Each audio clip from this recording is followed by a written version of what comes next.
प्रधानमंत्री कहाँ पर है? हम जाए और मनावे जा करके कहाँ बन गए? समझ लो, अगर ऐसी बात करोगे तो इसीलिए नहीं बने।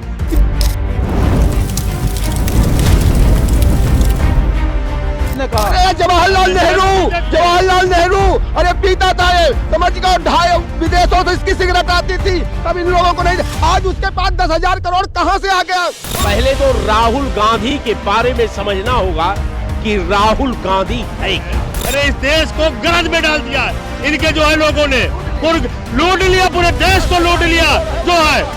राहुल गांधी का सामाजिक न्याय यात्रा, वो समाज के न्याय की बात करता है, वो किसानों की न्याय की बात करता है, वो नौजवानों की न्याय की बात करता है।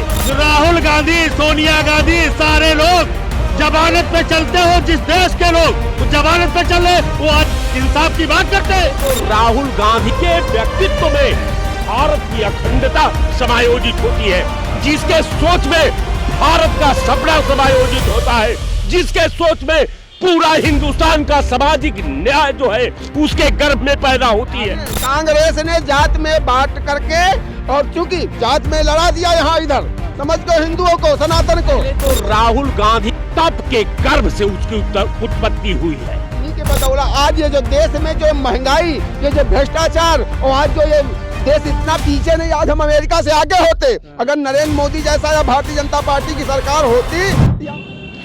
नमस्कार दोस्तों, राहुल गांधी की भारत जोड़ो न्याय यात्रा शुरू हो चुकी है, जिसके बाद में हम लोगों से जानने की कोशिश करते हैं इस यात्रा को कैसा रेस्पॉन्स मिल रहा है जनता के द्वारा। और राम मंदिर का निर्माण भी आप देख ही रहे होंगे कि दिन ब दिन तेज़ी के साथ बढ़ रहा है और प्राण प्रतिष्ठा के दिन भी करीब आते जा रहे हैं। तो इसके बीच में राहुल गांधी की भारत जोड़ो न्याय यात्रा का क्या असर पड़ेगा? तो सर, क्या लग रहा है आपको, भारत जोड़ो न्याय यात्रा क्या असर पड़ेगा जनता के बीच में? देखिए, भारतीय जनता पार्टी के राम यात्रा और राहुल गांधी का सामाजिक न्याय यात्रा, ये दोनों को एक साथ नहीं देखा जाना चाहिए। वो समाज के न्याय की बात करता है, वो किसानों की न्याय की बात करता है, वो नौजवानों की न्याय की बात करता है, वो संविधान में हर तबके को समान अधिकार देने की बात करता है, वो महिलाओं की सुरक्षा का बात करता है, वो किसानों का आत्महत्या से बचाने की बात करता है। सबसे बड़ी बात कि लॉ एंड ऑर्डर को सुरक्षित रखने की बात करता है। सवाल ये है कि राहुल गांधी, पहले तो राहुल गांधी के बारे में समझना होगा कि राहुल गांधी है क्या, राहुल गांधी की उत्पत्ति कहां से है, राहुल गांधी को नसीहत कहां से है, राहुल गांधी का त्याग, तप और तपस्या कहां से है। तो आप समझिए कि राहुल गांधी के व्यक्तित्व के बारे में, राहुल गांधी तप, उनका व्यक्तित्व जो है तपस्वी बन गए क्या? तप के गर्भ से उसकी उत्पत्ति हुई है, त्याग का वो मूर्त रूप है और शहादत के कुंड से उसकी उत्पत्ति है। राहुल गांधी का एक शहादत का लंबा गाथा जो है उस परिवार का है। राहुल गांधी अपने खो का कई किस्त अदा कर चुके, लेकिन आए खा के वतन तू अब भी बता किस्त कितनी बाकी है। उस व्यक्ति का नाम राहुल गांधी है, उस व्यक्तित्व का नाम राहुल गांधी है, जिसके व्यक्तित्व में भारत की अखंडता समायोजित होती है, जिसके सोच में भारत का सपना समायोजित होता है, जिसके सोच में पूरा हिंदुस्तान का सामाजिक न्याय जो है उसके गर्भ में पैदा होती है। तो राहुल गांधी के पैरे पर मैं इतना कहता हूं कि राहुल गांधी का न्याय यात्रा को दूसरे यात्रा से नहीं कंपैरिजन किया जा सकता। ये गरीबों का न्याय का यात्रा है, ये संविधान में अधिकार दिलवाने का यात्रा है, ये महिलाओं का सुरक्षा का यात्रा है, महिलाओं का सम्मान का यात्रा है, किसानों का सुरक्षा का इसमें है, नौजवानों का रोजगार का मसला है। इस यात्रा का उस यात्रा से कोई लेना देना नहीं। और राहुल गांधी ने आज मणिपुर की धरती पर पाक धरती पर जो उन्होंने एक रैली के माध्यम से दिया है, ये हिंदुस्तान में उतनी बड़ी रैली न कभी किसी ने किया है और न कभी किसी ने देखा है। आज जन सैलाब राहुल गांधी के परिवार का त्याग को प्रमाणित करता है, उसके बलिदान को प्रमाणित करता है, उसके राजभक्ति को प्रमाणित करता है, और उसमें किसी का सहयोग की जरूरत नहीं है।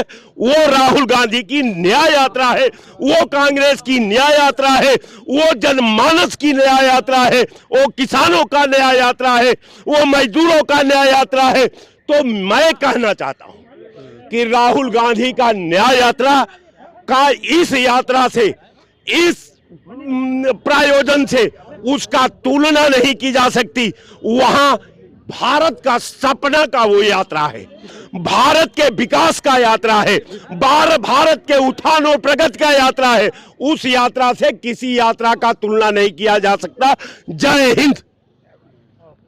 जी भैया। सर इधर आ जाइए कैमरा में। जिस तरह से राहुल गांधी की भारत जोड़ो न्याय यात्रा हो रही है, एक मिनट लेंगे, सभी का लेंगे, आप इधर आ जाइए। क्या लग रहा है कि इससे जनता का जन समर्थन मिलेगा या नहीं मिलेगा पूरे देश में? अगर देखा जाए, हक इंसाफ की बात की जाए तो जनता का समर्थन मिलना चाहिए राहुल गांधी को, क्योंकि उसके परिवार ने जो कुर्बानियाँ देश के लिए दी, दादी ने, उसके बाप ने, वो देश कैसे उसकी कुर्बानियों को भूल सकता है। समय है, समय बदलेगा। और जो ये आजकल जो धर्म का धंधा बनाया जा रहा है, एक देश को विकास के रोका जा रहा है कि सब लोग मंदिर मस्जिद एक धर्म में उलझ जाएं और वो अपना काम करते रहें, ये चाणक्य ज़्यादा दिन चलने वाली नहीं है। जनता इसका हिसाब मांगेगी और हिसाब देगी। क्या लग रहा है कि राहुल गांधी की भारत जोड़ो न्याय यात्रा जो है, जो मणिपुर से शुरू होकर मुंबई में खत्म होगी, तो इस बीच में 6000 किलोमीटर चलेंगे और पूरे देश के अंदर लोकसभा के चुनाव भी अगले 3 महीने के अंदर उत्तर प्रदेश के अंदर भी आएगी, बरेली तक जाएगी। तो आपको क्या लगता है, इससे पब्लिक के अंदर कांग्रेस के प्रति माहौल बनेगा? देखिए, पहली बात तो अभी इससे पहले भी मणिपुर से यही यात्रा निकली थी इनकी। मणिपुर से नहीं, उससे केरल से निकली थी। लेकिन जब मणिपुर गए थे, उसी के बाद मणिपुर में आग लगी थी। मणिपुर कहाँ गए वो? नहीं, अरे इससे पहले जब यात्रा निकली थी और वहाँ केरल से निकाला था, जम्मू कश्मीर तक गए थे, जम्मू कश्मीर तक गए थे, मणिपुर नहीं था। लेकिन जिस समय ये वहाँ पे गए थे, उसके बाद मणिपुर गए थे, वहीं से वहाँ पे आग लग गई थी मणिपुर में। आग लगने के बाद गए हैं? अरे आग लगने के पहले गए थे, आग लगा के बाद आए थे ये, आग लगाने के बाद आए थे ये। हाँ, आग लगाने के बाद आए थे।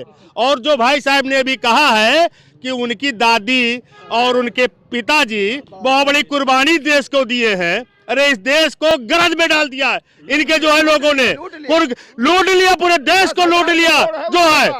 और जो आदमी, जो राहुल गांधी, सोनिया गांधी, सारे लोग जमानत पे चलते हो, जिस देश के लोग वो जमानत पे चल रहे, वो आज इंसाफ की बात करते हैं, खुद जमानत पे चल रहे हैं। वो जमानत पे चलने वाले लोग आज वो गांधी की बात करते हैं। जिस बिरादरी का कोई व्यक्ति नहीं, और उसने तो सिर्फ देश को सिर्फ जात में बांट करके हिंदुओं को उसने राज कर लिया, सिर्फ मुसलमानों के बदौलत। समझ लो, कांग्रेस ने जात में बांट करके, और चूंकि जात में लड़ा दिया यहाँ इधर, समझ गो हिंदुओं को, सनातन को, उनको छोटा बड़ा करके अगर आप पिछड़ा दे दो और दलित करके कर दिया, और उस पर राजनीति करती रही। आज उन्हीं के बदौलत आज ये जो देश में जो महंगाई, ये जो भ्रष्टाचार, और आज जो ये देश इतना पीछे नहीं, आज हम अमेरिका से आगे होते। अगर नरेंद्र मोदी जैसा या भारतीय जनता पार्टी की सरकार होती या सरदार पटेल जी प्रधानमंत्री हुए होते, तो आज हम अमेरिका हमारे पीछे होता, अमेरिका कहाँ हमारे वो हो जाता। सिर्फ जब कैसा होता, इस तरह 2,500 रुपया की तब सिगरेट पी जाती थी एक दिन में, 2,500 रुपया जब आदमी। किसने कहा? अरे जवाहरलाल नेहरू अरे पीता था ये, समझ गए।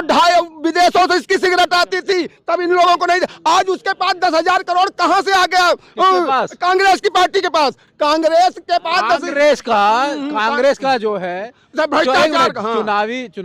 चुनाव आयोग के पास में जो उनके पास चंदा है, उसके पास हलफनामा 600 करोड़ रुपए उनके पास तो कुछ नहीं है। छह हलफनामा का छोड़िए, जो अलग ये पानियर क्या था, ये कितने नेशनल हेराल्ड क्या था, और उसके कितना घोटाला। अरे वो अभी आने दो, अभी आने दो, अभी सब आएगा। एक एक चीज 2024 बाद खुलेगी। और कह रहे हैं दादी और उन्होंने सिर्फ देश का जा करके वहां पे उसको अफगानिस्तान में बाबर की उसमें अपने पीए के साथ उनकी अगर कोई अंधा ना हो, पढ़ा लिखा हो तो जाकर पढ़ ले। उनके जो पीए आदमी बनाता है तो बहुत खास आदमी को बनाता है, जो पर्सनल पीए मंत्री उप मुख्यमंत्री बनाता, प्रधानमंत्री। उनके नटवर सिंह थे पीए, और उन्होंने वहां जाकर के श्रीमती इंदिरा गांधी अफगानिस्तान में बाबर की उस पे जाकर मजार पे मत्था टेका। तो लाल कृष्ण आडवाणी जो हैं, जो भाजपा के बहुत बड़े नेता हैं, वो भी तो जिन्ना की भारत को तोड़ने वाले की मजार पर जाकर सब माथा टेका है। अरे वो अलग चीज, अलग चीज है। सुनिए हम बता रहा हूँ, तो ठीक है दूसरा नहीं हम बता रहा हूँ, हम तो एपीजे अब्दुल कलाम को मानते। अब वो जिन्ना को मानते हैं, जिन्ना ने बटवारा की, जिन्ना कहे मानेंगे। अब कोई अटल जी आडवाणी कहाँ प्रधानमंत्री बन गए आडवाणी प्रधानमंत्री कहाँ बने? अब जाए और मनाओ जा करके कहाँ बन गए? समझ लो, अगर ऐसी बात करोगे तो इसीलिए नहीं बने जो तुम तुष्टीकरण की नीति करोगे, इधर उधर करोगे तो ये देश हम माफ नहीं करेगा। देश जान चुका है, अब अनपढ़ों का देश ये नहीं रह गया हिंदुस्तान। अब अगर गांव का भी लड़का वो भी पढ़ रहा है, वो इनकी कारगुजारी को जान चुका है, अब उनको नहीं सहन करेगा। और 2024 में देख लेना फिर भारतीय जनता पार्टी 2047 तक। और कांग्रेस का जैसे वामपंथियों कोई नाम नहीं लेता है ना, कांग्रेस का कोई नाम लेने वाला नहीं बचेगा हिंदुस्तान में। देख लेना, कांग्रेस खत्म है। 2024 में कांग्रेस ढूंढो यात्रा भारतीय जनता पार्टी निकालेगी। कांग्रेस खत्म हो गई। कांग्रेस कहाँ रह गई?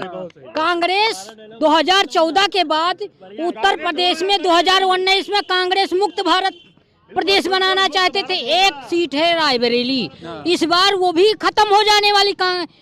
उत्तर प्रदेश कांग्रेस मुक्त प्रदेश बनाने वाले हैं भारतीय जनता पार्टी के कार्यकर्ता। तो दोस्तों, आपने देखा लखनऊ में भारत जोड़ो न्याय यात्रा के बीच में लोगों का अलग अलग रेस्पॉन्स है।